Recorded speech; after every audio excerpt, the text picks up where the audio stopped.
डाकुओं की दावत। कहानी का समय पुराने भारतीय गांव का है, जहां हरियाली और सादगी बसी हुई थी। गांव के बाहरी हिस्से में एक कुटिया खड़ी थी, जो जंगल की गहराई में छिपी हुई थी।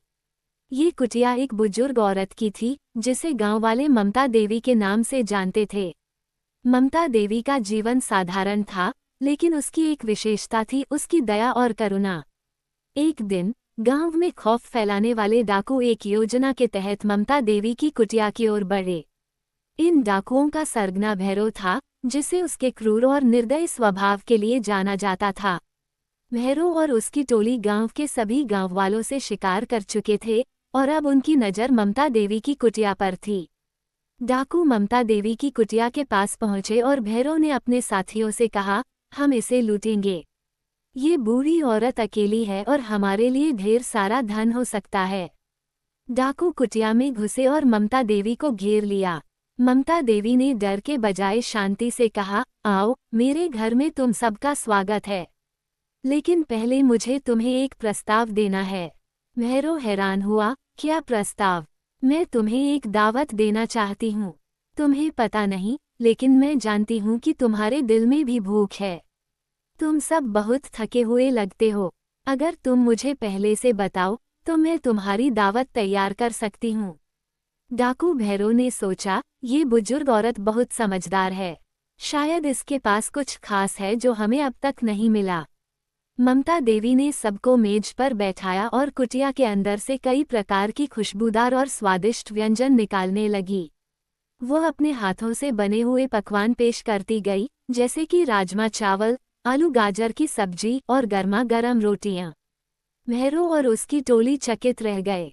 उनका गुस्सा और थकावट धीरे धीरे शांत होने लगी, और वे खाने में व्यस्त हो गए। जब वे खाना खा चुके, भैरव ने ममता देवी से पूछा, तुम्हारे दिल में इतनी दया क्यों है? तुम जानती हो कि हम तुम्हारी कुटिया लूटने आए थे। ममता देवी मुस्कुराए और कहा, जब मेरे पास कोई नहीं था, तब मुझे भी दुनिया से उम्मीद नहीं थी। लेकिन किसी ने मेरी मदद की, और आज मैं जो भी हूँ, उसी की वजह से हूँ। मैं जानती हूँ कि जिनके दिल में सच्ची करुणा होती है, वे कभी अकेले नहीं होते। भैरव की आंखों में एक अजीब सी चमक आई। उसने ममता देवी को देखा और महसूस किया कि उसकी जिद और क्रूरता के बावजूद उसकी खुद की आत्मा भी कभी शांति और दया की खोज में थी। भैरव ने अपने साथियों से इशारा किया और सबने कुटिया से बाहर निकलने का निर्णय लिया। भैरव ने ममता देवी को धन्यवाद दिया और कहा, आज से हम तुम्हारी कुटिया को कभी छेड़ेंगे नहीं। तुम्हारी दया और प्यार ने हमें एक नया दृष्टिकोण दिया है। ममता देवी ने उन्हें आशीर्वाद दिया और कहा, सच्चा अमीर वही है जो दिल से अमीर हो। तुम्हारे दिल में दया और करुणा का बीज हो, यही मेरी सबसे बड़ी इच्छा है। डाकू भैरव और उसकी टोली ममता देवी की कुटिया से निकलकर गांव की ओर लौटे। गांव वालों को जब पता चला कि ममता देवी पर कोई आक्रमण नहीं हुआ, तो वे भी आश्चर्यचकित हुए और खुश हुए। आगे बढ़ने से पहले वीडियो को लाइक और चैनल को सब्सक्राइब करना नहीं भूले। समय के साथ भैरव और उसके डाकू बंधु गांव के आदर्श नागरिक बन गए। ममता देवी की करुणा और दया की कहानी गांव में एक प्रेरणा बन गई।